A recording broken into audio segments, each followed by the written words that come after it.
आयै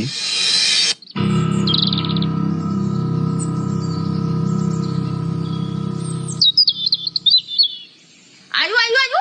सोर हिनजावखौ लाना फैखो नोंलाय साबादाङालाय दुलदांदां थुला मोखांखां साइस बा साइस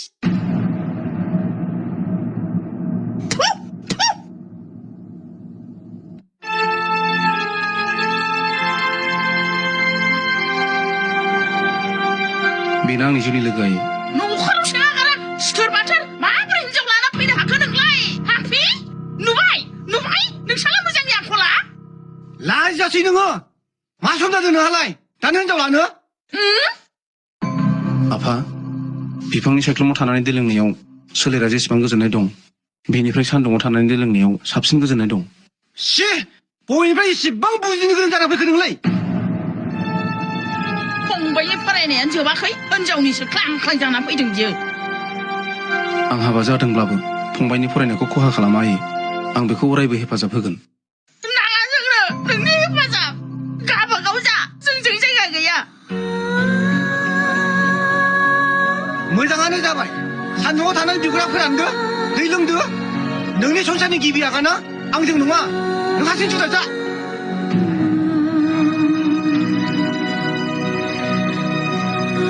गावबागाव सोलिदो जोंजों जायगा गैया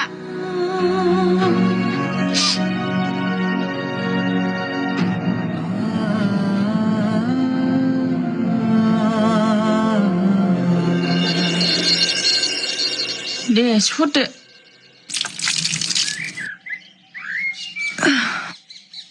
सनाथि औ ओंखामा जाबायना नै दासो खांदों आङो जिरायदो दे जा आफा जा बैखौ हरबावबाय थोजासे जा न' जा आफा दे नै अमा मेजेमाबो न' बिफायाबो न' जाबाय दे। मा जाबाय सि जानो हायाबा दागार हरगोन आङो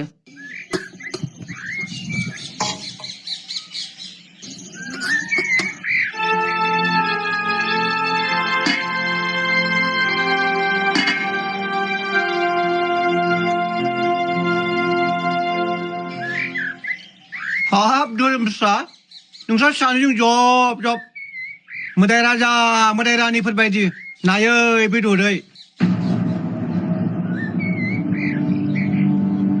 जा फिसा जा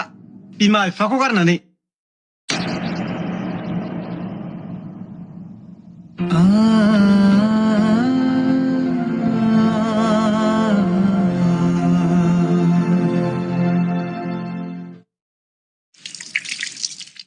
सनाथि आं खामानियाव थांसै औ दे